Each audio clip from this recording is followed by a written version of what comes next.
Ya menariknya jual diri itu ya semakin tinggi value kita, ya rezeki yang datang sama kita. Oke. Lu punya ide bisnis, konsep bisnis, lu gak perlu ngeluarin duit, gue yang bikin.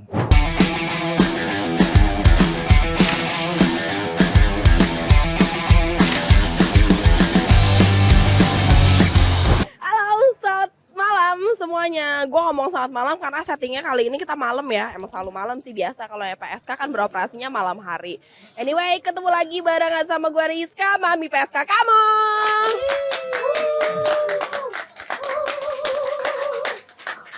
Ih, banyak yang tepuk tangan. Aku senang.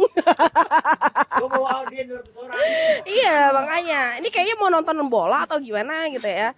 Jadi gini, biasanya kalau kemarin-kemarin kan gue bawa pelanggan ya kan. Sekarang beda. Ini bukan pelanggan, ini adalah investornya PSK. Ini adalah mucikarinya Papi Culo. Papi Culo lewat. Kalian udah pada kenal belum sama ini? Belum. Sibuk doang, nggak terkenal ternyata. Kayak gue dong, sibuk kagak terkenal kagak. Kenal. Siapa coba namanya? Gak. Jadi sebenarnya nama lu siapa? Lu kenal gue siapa? Gue kenal lu adalah masa gue mau manggil ini, mau manggil nama panggilan gitu ya? Kan panggilan gue emang beda-beda. Iya, makanya nama ketika lu gue sebenarnya jual siapa? diri di tempat berbeda, ya panggilan gue Tuh berbeda kan, gitu loh. Dia yang ini ya, dia yang apa sih namanya? Dia yang klarifikasi kalau misal benar ternyata lu jual diri. Emang jual diri tiap hari. Terus sekarang kalau kan misalnya- gue jual diri nih. Iya benar. Nebeng di kiri Nebeng. asik. Nah, ini kan tempat kita jual diri. Iya gitu. benar. Enggak, tapi sebenarnya kalau misalnya lu memperkenalkan diri in general, Ya. lu tuh siapa? Honestly, kalau keluarga gue gak ada tuh yang nyebut gue Rian. Siapa? Yayan. Yayan, bener. Yap. Bener banget tuh Yayan. Jadi FYI ya, ini sedikit curhat ya. Ini adalah teman Mami, Ciala. Kita berkolega udah dari lama, kolega bisnis ya. Yap. Dulu ya, kalau misalnya kalian mau tahu, dia tuh gaya rambutnya mohawk. Saya olehnya nyetok. Gak tahu kan? Gue sumpah ya, gue kalau ingat masa-masa itu anjir, geli tau gak sih? Jadi ini adalah teman bolos. Dulu kalau misalnya kita mau cabut yuk ke kamar mandi basahin rok, Bu, tembus mau pulang kagak balik lagi ya Bu. Ini kerjaan kita berdua nih. Ya. Setelah udah lama nggak ketemu, ternyata pas ketemu lagi lu udah menjadi sosok yang berbeda. Walaupun in a meanwhile gitu, selama kita nggak ketemu juga kita komunikasi tetap oke ya. Yup. Tapi lu udah berubah menjadi sosok yang berbeda. Sekarang fokus lu apa? Bisnis lu apa aja? Fokus gue simple banget sih. Ah. Khairun nas anfa'uhum linnas.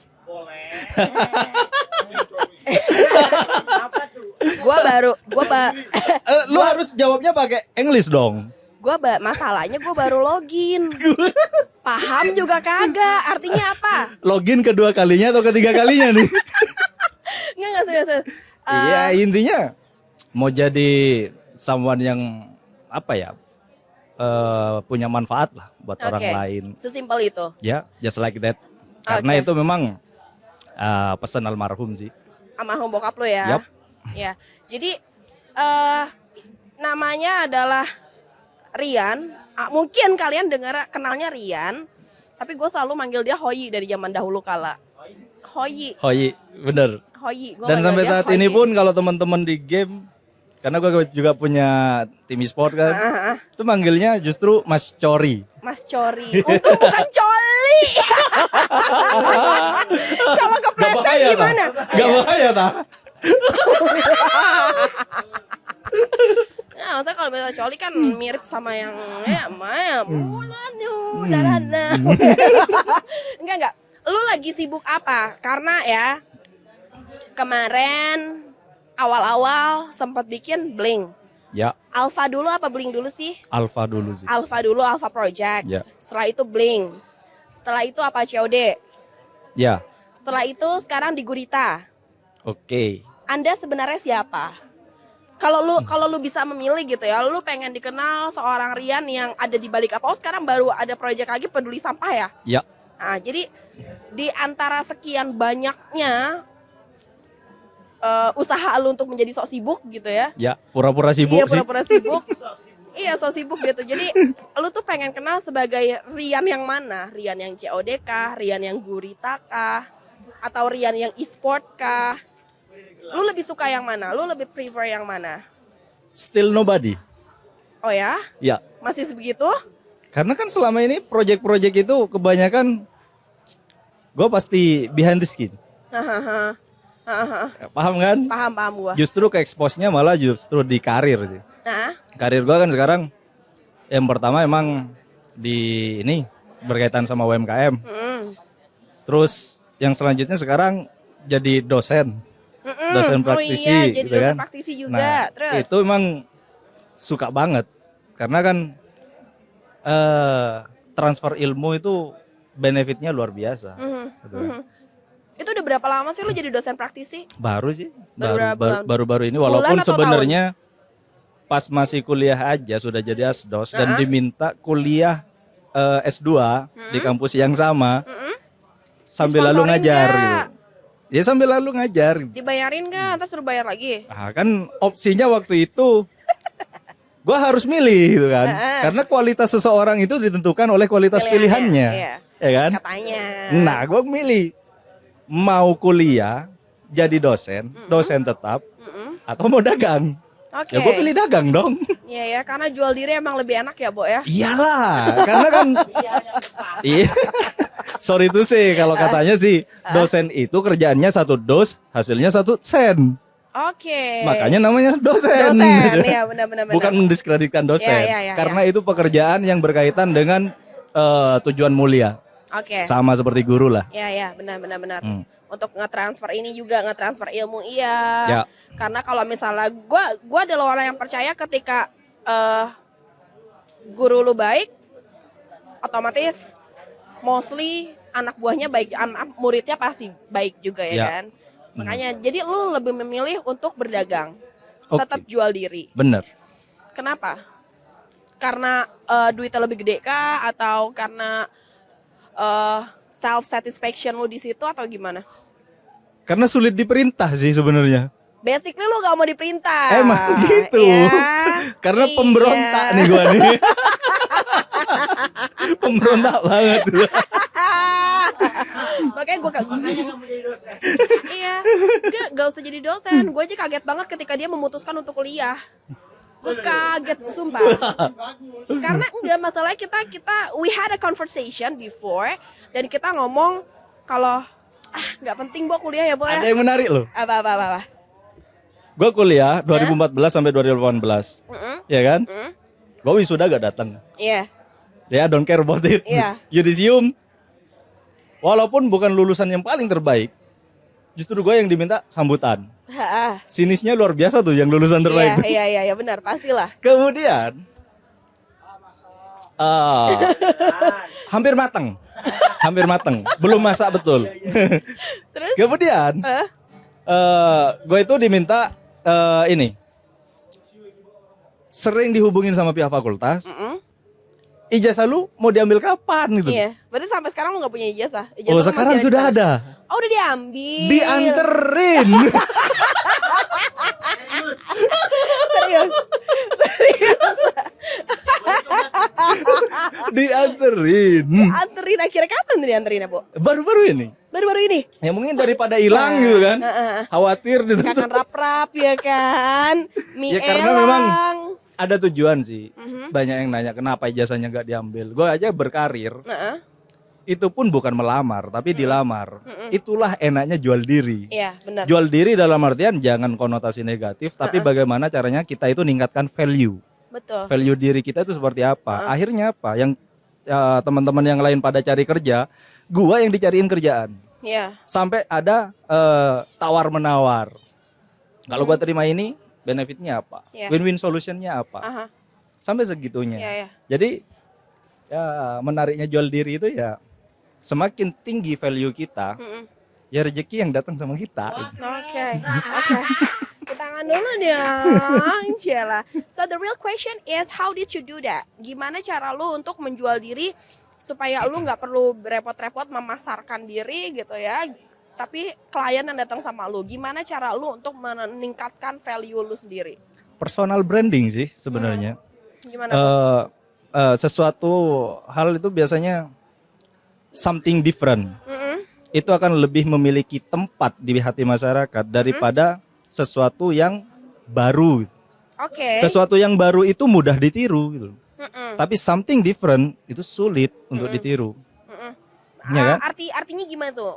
Berbeda dalam konteks apa? Karena kita kan kalau ngomongin berbeda ya, Bo ya. Kita hidup di tempat yang seperti ini yang kurang bisa menghargai perbedaan. Ya. Kurang bisa appreciate perbedaan. Mm-mm.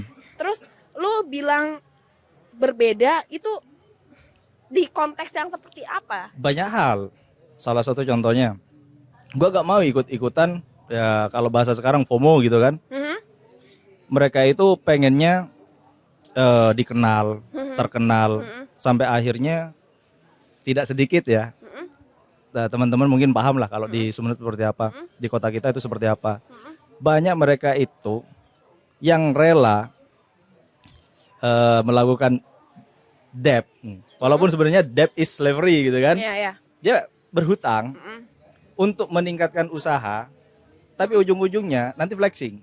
Tujuannya apa? Supaya mau disebut sebagai ownernya usaha A, ownernya usaha B. Karena mereka bilang gini loh, ketika lu flexing itu naikin value lu. Ya, makanya gua itu something different. Oke. Bukan seperti itu. Justru kebalikannya.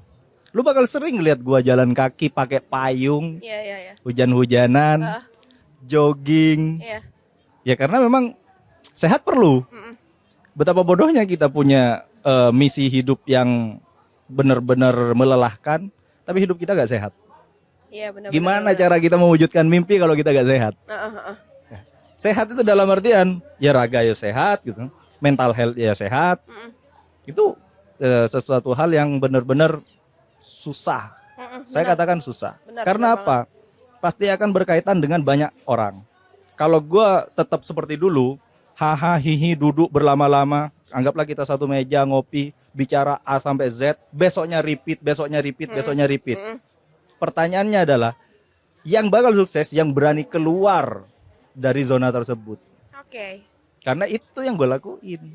Oke. Bahkan ketika ngumpul lagi udah sombong udah gitu, sombongnya di sisi mana gitu. Gue tetap ada di sini, gue tetap bareng sama kalian. Perbedaannya adalah kalian tetap bermimpi, saya sedang mewujudkan mimpi. Oke. Karena jalur menuju sukses itu sepi. Iya, benar. Sepi. Benar. Ketika orang lain pada ramai-ramai ke kanan gitu kan, lu sendirian ke kiri. Tuh. Makanya itu something different. Ketika yang lain benar-benar flexing, mana ada gue flexing? Iya. Gue kebenaran gue kenal dia udah lama banget. Jadi gue adalah salah satu orang, gue nggak tahu berapa banyak orang yang ngomong sama dia ya. Cuman gue adalah salah satu orang yang ngomong sama dia, lu kenapa nggak beli Lambo sih cuy? Iya kan? Lu bosan nggak capek nggak gue gituin? Enggak juga sih. Karena gini ya, gue rada bingung gini. Ketika mindset orang-orang di luar sana, mereka flexing untuk menaikkan value mereka. Kok lu bisa gitu loh kemana-mana tetap dengan motor merah yang ya, terus lu tahan gitu nggak ngikutin tren, ya kan? Karena sekarang kan tren udah handphone pada boba semua, sementara lu nggak. Malah gue lebih keren dari boba. Gak usah ngomongin handphone gue. Boba 3 kamera, gue 4 kamera. Lah. Loh. Lebih keren gue loh. Iya benar. Iya makanya gue kan ada bingung gitu ya. kok lu bisa sih begitu ketika dia adalah the man behind COD. Lu percaya nggak dia tuh ikutan ngojekin. Jadi ketika ada pesanan GrabCar, iya, "Hoi, gue baru datang dari kampung nih, gue butuh ini car." Ya udah, taunya dia yang jemput. Kadang-kadang kalau misalnya kekurangan kurir juga dia yang berangkat, dia yang nganterin sendiri. Kok lu bisa sih? Maksudnya di tengah-tengah orang-orang yang gue adalah seorang owner, gue adalah seorang founder, I'm the man behind this thing. Gue harusnya duduk manis, gue harusnya menikmati hasil, gue harusnya rolling.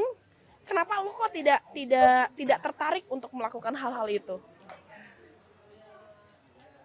Jadi gini, yang lu lontarin tadi itu sebenarnya adalah sesuatu yang something different lagi.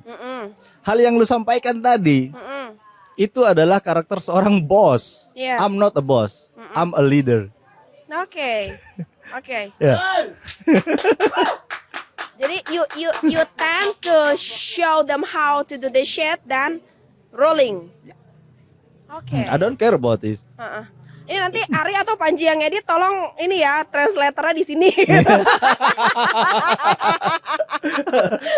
Belajar ngomong seperti yang punya tempat. Kayak di Exactly. luar-luar, iya kan? Itu kan omongannya yang punya tempat nih. Anak-anak ini ya, Ya, ya kan? Mas To Andi be F. Noya honest, Mas gitu. Andi F. Noya lagi. Dia ngomongnya sekarang udah kayak exactly. Exactly. To be honest, udah gitu. Ngewat. Iya, anak Jaksel, belajar jadi anak Jaksel ya. Jadi gini,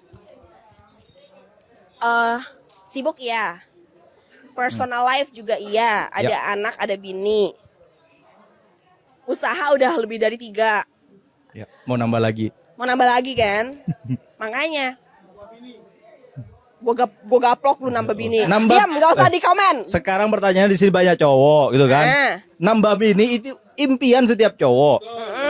Serius. Pertanyaannya hanya satu. Apa? Lu berani atau kagak gitu loh. Gak usah macam-macam. Kalau urusan impian semuanya sama, mau dihabisin semua tuh 4. Pertanyaannya itu doang, berani atau kagak gitu loh. Gue paling gak demen ngomongin begituan. Tapi di tengah-tengah kesibukan itu gimana sih lo membagi waktu supaya balance antara your personal life dan bisnis lo? Ya, Karena ribet, Bo. Lu harus jadi suami, iya. Lu harus jadi seorang anak, iya. Lu harus jadi seorang bapak, iya. Lu harus jadi seorang guru, iya. Lu harus jadi seorang leader, iya. Kan ribet banget. ribet kalau dipikir ribet, Iya. ya kan? Tapi kalau dijalanin ya enggak. Ya, intinya gini. Itu kan bagaimana kita manage waktu, Iya. ya kan? Saya selalu mengutamakan yang namanya skala prioritas. Ketika ada something, ada waktu enggak untuk ini? Kegiatan apa? Ketemu sama hal yang sama. Ya kan saya harus bermain skala prioritas. Bukan dalam artian mau menyingkirkan yang satunya, tidak. Iya. Yang ini reschedule dong, yang Iya. ini kita utamain. Iya. Jadi hal-hal macam itu.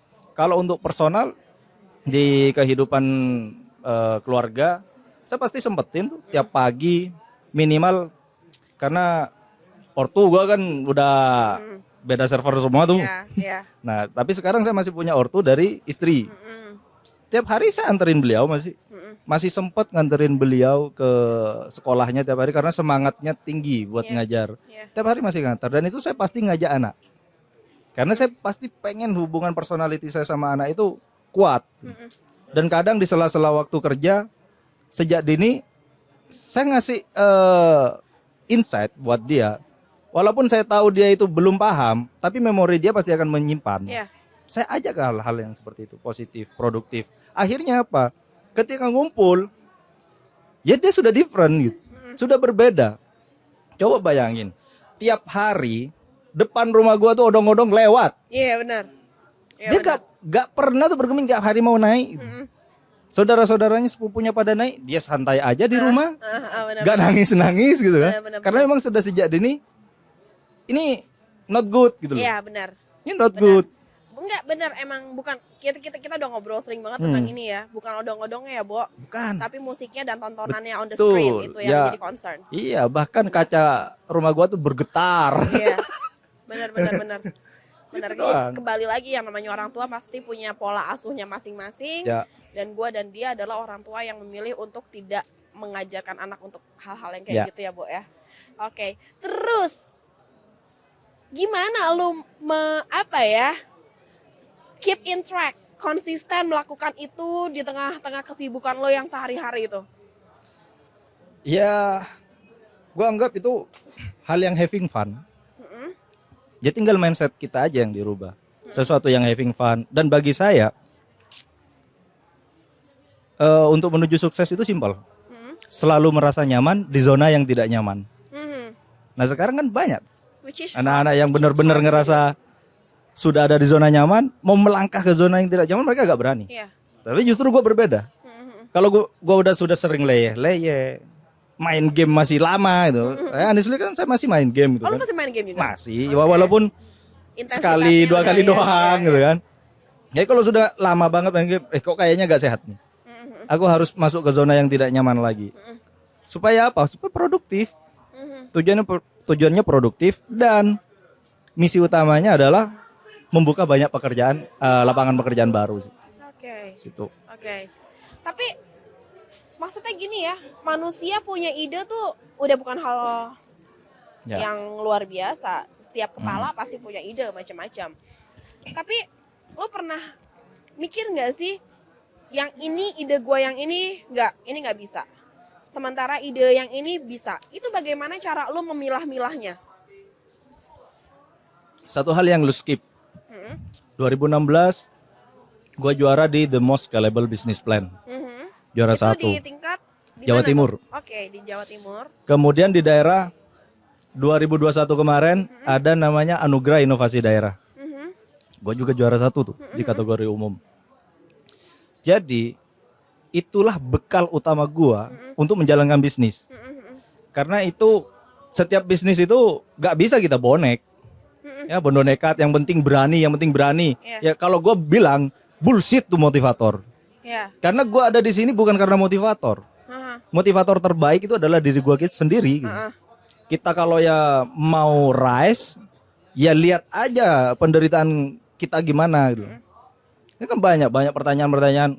Mas, sukses itu apa sih? Sukses itu yang gimana sih? Iya. Ya tergantung lu nanyanya sama siapa. Iya. Kalau lu nanya sama gua, sukses itu seperti apa? Ya gua tidur tiap malam itu dalam kondisi keadaan kenyang, tidak lapar, itu sukses gitu loh. Karena gua pernah ngerasain di posisi lapar tengah malam, itu Iya. gelisahnya luar biasa gitu. Iya. Jadi hal-hal macam itu benar-benar kebawa. Jadi itu juga yang menempa gitu.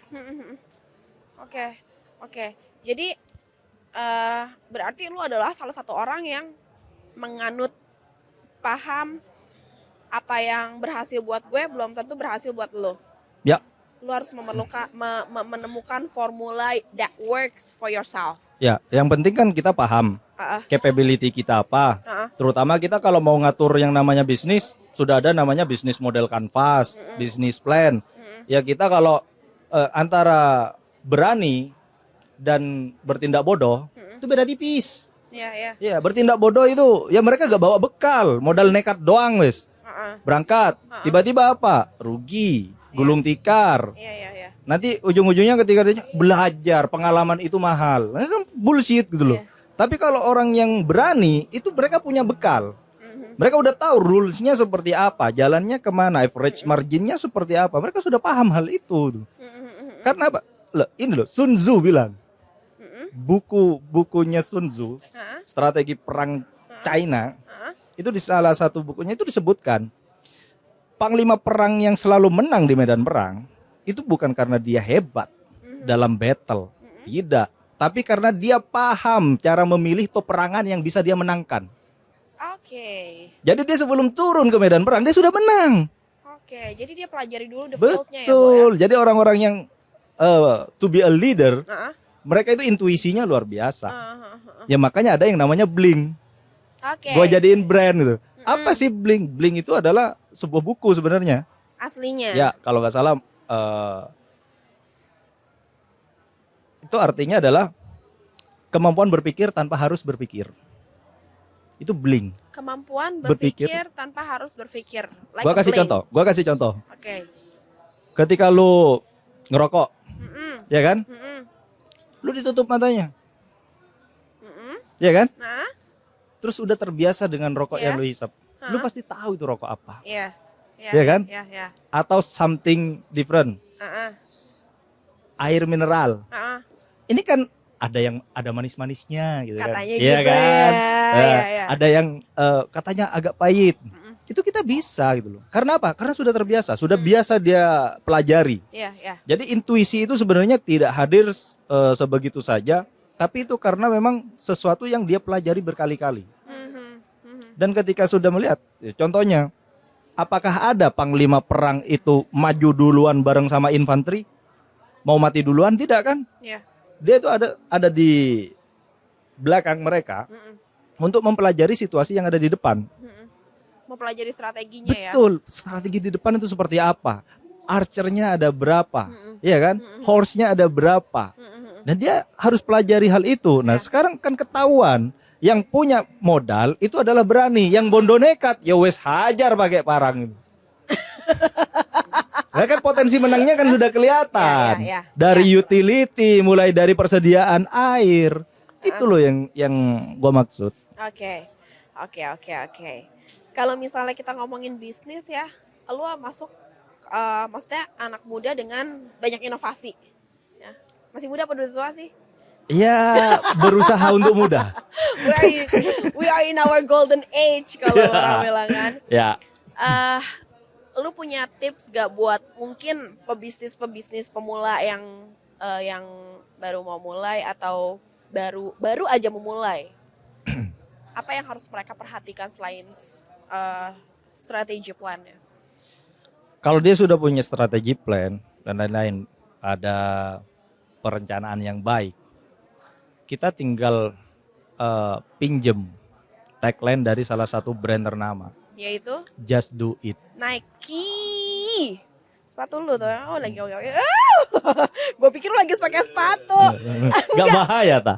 Gue pikir dia lagi pakai sepatu. Emang gak kenapa. Semoga Nike lihat kan, Nike Indonesia lihat. Ntar kan gue dapat sepatu banyak. Gitu tak? Ngarep. Ngarep. Kode-kode dikit ya. Jadi gimana? Selain strategi plannya, just do it. Just Do It. Sekarang kan banyak yang mereka itu mencari pembenaran dengan banyak alasan. Oke. A lot of a reason. Iya. Serius. Dan itu terjadi di generasi instan. Gue nyebutnya sekarang generasi Apa instan. sih generasi instan tuh? Ya mereka kan maunya yang instan-instan. Padahal mie instan aja nggak benar-benar instan. Iya benar, kita harus effort dulu ya, Bo. Betul. Bahkan kalau mau instan pun, gue punya cara terbaik kalau mengolah mie instan tuh seperti apa. Iya. Serius, saya punya cara terbaik tanpa harus diolahin segala macam. Karena ketika gue masih susah banget gitu kan. Mau makan sahur aja, ya gak ada pemanas segala macam. Itu cara terbaiknya, diremes-remes, campur bumbunya, makan, minum yang banyak. Itu enak banget anjir. Itu di dalam pasti masak itu. Saya pastikan di dalam pasti masak itu. tapi makan mie instan begitu enak banget tahu. Kenyangnya agak awet lah dikit. Karena ngembangnya di dalam. Gue sama emak gue tuh sering dikatain kalau dibilang kakak nggak sehat segala macam, orang enak mau gimana dong. Tapi lu punya banyak banget bisnis let's say. Terus gimana cara lu memanage keuangan lu? Pasti beda-beda dong posnya antara bisnis yang satu dan yang satu. Berbeda-beda ya. Tapi kan kita juga harus paham yang namanya subsidi silang. Karena setiap bisnis belum tentu juga menghasilkan. Itu lu pakai berarti subsidi silang itu? Pastilah. Oke. Pastilah. Subsidi silang itu selalu dipakai. Jangankan di satu bisnis, lintas bisnis saya pakai itu. Karena selain juga untuk manage keuangan, yang paling urgent adalah manage SDM. Karena apa? Gua gak bisa loncat sana loncat sini kalau SDM gua gak strong. Ya kan? Kenapa gue bisa loncat sana loncat sini bikin bisnis baru, berkarir, terus masih jalanin hobi. Jadi gue sekarang bahkan jadi ketua umum di 3 organisasi sekaligus. Apa aja tuh? Apa aja tuh? cabang olahraga baru di bawah naungan KONI itu e-sport Indonesia. E-sport Indonesia. Asosiasi Video Game Indonesia. Uh-uh. HIPMI-KIMDO, Himpunan Pengusaha Mikro Kecil Menengah Indonesia. Ketum semuanya. Gila. Orang gila emang. Lah itu kan selain pasti ngerogoh kocek gitu kan. Iya, iya. Ya time, Uh-uh. pemikiran, Iya. pasti. Ya jadi hal-hal macam itu juga kan sebenarnya menyita waktu. Ya tapi itu justru bagi saya adalah penopang. Pola pikir saya adalah organisasi ini adalah penopang untuk menjalankan beberapa usaha-usaha yang korelasinya sesuai dengan hal itu gitu kan. Kemudian cara menjalankan bisnis yang banyak gitu kan. Ya banyak dalam artian lebih dari satu lah. Karena kan gue juga punya mimpi tuh. Sama kayak Crazy Rich-nya si Surabaya, misal Hermanto Tanoko ya kan. Di bawah Tankop ada banyak itu macam-macam. Nah, itu kan juga impian sebenarnya kita. Oke, jadi goal lu ke sana. Ya, enggak juga sih. Artinya itu hanya sekedar contoh aja. Kalau dulu gue kan memang banyak banget tuh baca-baca buku Steve Jobs, Seth Godin segala macam. Bahkan Seth Godin mengatakan market dulu atau produk dulu, kan kebanyakan orang bingung di situ. Nah, Seth Godin mengatakan market itu harus dipaham dulu marketnya seperti apa, baru kita ke produk. Nah, sekarang kebanyakan kan berbeda. Jadi produknya dibikin dulu, habis itu OVT mau dijual kemana gitu. Nah, karena apa? Mereka bonek gitu loh. Kalau mereka tidak bonek, minimal mereka ada bisnis plan-nya, customer segmentnya siapa sudah ditentukan sejak awal. Cost structure-nya berapa, key resource-nya apa saja. Iya kan, key activity-nya bagaimana kesehariannya untuk menjalankan hal itu. Channelnya mereka apa, value proposition dari setiap lini bisnisnya apa, faktor X-nya. Itu kan harus berbeda-beda. Nah, sedangkan gue bikin bisnis, itu gimana caranya satu sama lain saling membutuhkan. Iya kan? Gue ada IO. IO gue gak cawe-cawe sama WO yang sudah bejibun gitu kan. IO gue justru spesifik banget dan bahkan tanpa kompetitor. Gue create ya event game doang. Ya menghidupi Blink. Itu contoh subsidi ya, Bo ya. Iya, karena apa? Gue ngebina e-sport, gue ngeluarin duit gitu kan. Gue nyponsorin mereka, tapi kan returnnya kembali itu menjadi revenue lagi. Kemudian create lagi layanan, jasa, berkaitan juga dengan bisnis-bisnis itu. Karena gue berpikir waktu itu, kita itu bikin bisnis harus pinter-pinter cari yang namanya momentum. Momentumnya seperti apa? Sama seperti kemarin 2023 bakal resesi gitu kan? Iya. Wah, itu udah riwa banget orang-orang tuh. Gua tenang-tenang aja tuh gitu kan? Sama seperti sebelum-sebelumnya juga ada yang namanya bakal masuk pandemi, PSBB segala macam. Nah, justru di sana adalah peluang. Karena cara terbaik kita mau cari uang harus cari peluang. Peluang itu seperti apa? Carilah sesuatu hal yang sulit di-solve oleh banyak orang dan lu bisa solve hal itu, lu kaya. Karena orang lain belum bisa. Belum tentu bisa melakukan hal itu. Jadi artinya bagi gue sendiri, kalau lu nanya gue itu sebagai apa, gue tetap mengatakan gue lebih enjoy sebagai entrepreneur. Karena bagi gue entrepreneur itu bukan tentang, banyak sih kalau ketika gue ngajar tuh di kelas, kalian tuh paham gak sih arti dari entrepreneur itu apa? Ya orang yang usaha mas, pengusaha ya itu gak salah gitu kan.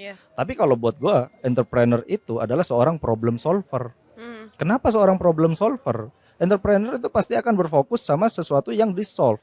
Ada problem di keuangan, di-solve. Ada problem di SDM, di-solve. Makanya saya katakan entrepreneur itu adalah seorang problem solver. Jadi gitu. Kemudian ada something yang tidak bisa diselesaikan oleh banyak orang dan bahkan oleh daerah, pemerintah daerah. Nah, itu kan kita juga harus pikirkan. Nah, kalau pemerintah daerahnya nggak bisa, sedangkan swasta yang bisa, ini bisa OVT nih daerahnya. Benar. Anyway, lo OVT lo mereka. fisik nih orang nih. Tapi ya di tengah-tengah kesibukan lo yang kayak gitu, how do you keep yourself healthy? Gue suka jogging. Gue suka swimming. Dan gue rutin lakukan hal itu. Minimal seminggu 2-3 kali. Minimal. Kalau gue dalam seminggu itu sudah frekuensi olahraga benar-benar minim, gue ganti. Dengan? Berangkat kerja. Jogging malam nih. Oh enggak. Gue pikir jogging malam. Jogging buat gue jogging malam tuh justru gak sehat. Jogging malam sama UU maksud gue anjir. Nah. Justru lebih menarik itu setelah subuh. Setuju. Iya.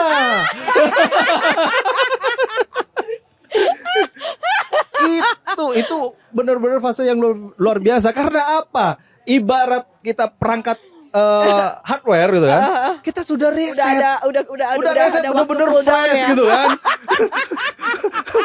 Tapi kalau capek-capek suntuk pulang ke rumah, wah pengennya cepet-cepet gitu. Ambu dah situ wae. Tak neser kasih puasa. Iya derita lo juga.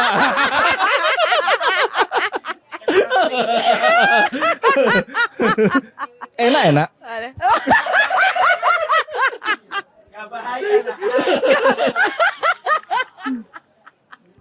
Ya udah deh, pada suatu kesempatan ini mungkin ada yang mau lu sampaikan gak sih buat anak-anak muda yang ada di Sumeneb? Banyak sebenarnya yang pengen gue sampaikan. Karena memang bonus demografi ini kan sudah hampir buat Indonesia. Dan daerah pasti akan mendapatkan bonus demografi juga. Kalau ini tidak dimanfaatkan dengan baik, tidak diberdayakan dengan baik, itu kan sangat disayangkan. Saya selalu challenge teman-teman itu bahkan di kampus tadi. Saya bilang, tadi lu ngajar? Ya tadi gue ngajar. Gue bilang sama mereka, kalau kalian kan gue ngajar BMC tadi, BMC kalian bagus, gue bakal jadi investor dulu. Saya bilang begitu. Ataupun kalian pengen bikin startup berkaitan dengan platform digital, lu punya ide bisnis, konsep bisnis, lu gak perlu ngeluarin duit, gue yang bikin. Gue yang deliver gitu ya. Nanti kita bakal kolaborasi, kita create bareng-bareng tuh usaha itu. Karena gue sukanya memang bikin usaha baru sekaligus create SDM baru. Karena kalau tidak diimbangi dengan create SDM baru, kita chaos. Jadi gitu. Makanya anak muda zaman sekarang itu jangan jadi generasi mie instan. Ingat itu, jangan jadi generasi mie instan. Sesuatu yang instan itu pasti dampaknya luar biasa. Iya kan? Makan mie instan aja. Iya, nggak baik ya. Nggak baik kalau kebanyakan. Padahal gua sekarang sudah join sama salah satu penghasil mie instan. Anyway, thank you lo ya. Ciala kita ngobrol-ngobrol. Nanti kalau misalnya kita panggil lagi, oke ya. Gua kan lelaki panggilan, Bo. Iya, jangan panggilan aja. Kapan-kapan main yuk, Nyirok. Waduh. Tapi main jujur sekarang. Kan udah tua sekarang. Jangan kayak dulu lagi ya. Yap. Anyway, thank you so much for watching. Jangan lupa subscribe ya, di-share juga. Ini ilmu yang bermanfaat banget. Kita ketemu lagi di PSK selanjutnya. Bye.